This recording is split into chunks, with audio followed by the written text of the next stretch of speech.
प्रधानमंत्री नरेंद्र मोदी का ब्रुनेई दौरा पूरा हो गया है। वो बुधवार दोपहर ब्रुनेई से सीधे सिंगापुर के लिए रवाना हो गए। पीएम मोदी का ब्रुनेई दौरा कई मायनों में खास रहा। किसी भारतीय प्रधानमंत्री का ब्रुनेई का ये पहला दौरा था। ये दौरा ऐसे वक्त पर किया गया जब दोनों देशों के राजनयिक संबंधों के 40 साल भी पूरे हो रहे हैं। पीएम मोदी वहां के सुल्तान हाजी हसन बोल्किया के निमंत्रण पर गए थे। पीएम मोदी ने इस दौरे के दौरान व्यापारिक संबंधों को बढ़ाने के साथ साथ अंतरिक्ष और रक्षा सेक्टर में सहयोग को भी बढ़ाने पर जोर दिया। भारत और ब्रुनेई के बीच गहरे ऐतिहासिक और सांस्कृतिक संबंध है। इस साल हम अपने राजनीतिक संबंधों की 40वीं सालगिरह मना रहे हैं। इस अवसर पर हमने निर्णय लिया है कि अपने संबंधों को एनहांस पार्टनरशिप का दर्जा देंगे। हमारी साझेदारी को स्ट्रैटेजिक दिशा देने के लिए हमने सभी पहलुओं पर व्यापक चर्चा की। हम आर्थिक, वैज्ञानिक और रणनीतिक क्षेत्रों में अपने सहयोग को मजबूत करने के लिए प्रतिबद्ध है। हमने कृषि, उद्योग, फार्मा और स्वास्थ्य के साथ साथ फिनटेक और साइबर सिक्योरिटी में आपसी सहयोग पर बल देने का निर्णय लिया है। ऊर्जा क्षेत्र में हमने एलएनजी में लॉन्ग टर्म सहयोग की संभावनाओं पर चर्चा की।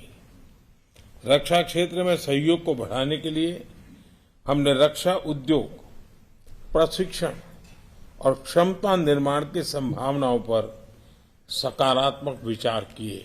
अंतरिक्ष के क्षेत्र में अपने सहयोग को सुदृढ़ करने के लिए हमने सैटेलाइट डेवलपमेंट, रिमोट सेंसिंग और ट्रेनिंग पर सहमति बनाई है।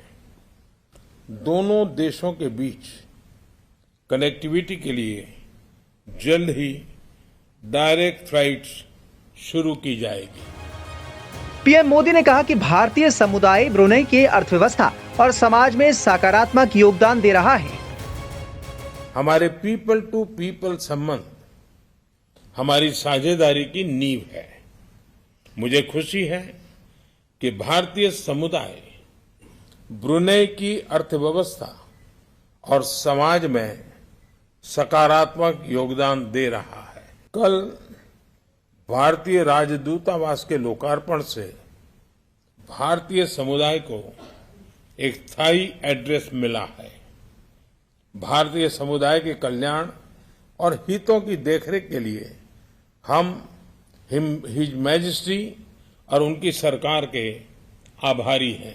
भारत की एक्ट ईस्ट पॉलिसी और इंडो पैसिफिक विजन में ब्रुनेई का महत्वपूर्ण साझेदार रहा है।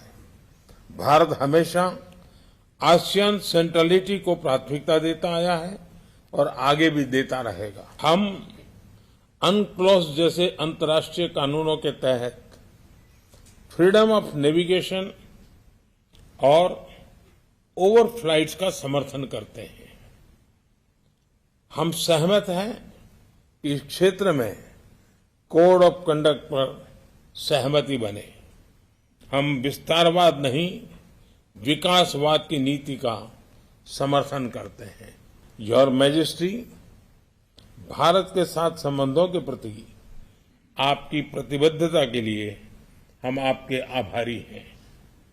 आज हमारे ऐतिहासिक संबंधों में एक नया अध्याय जुड़ रहा है। एक बार फिर मुझे दिए गए सम्मान के लिए मैं आपका बहुत बहुत आभारी हूं।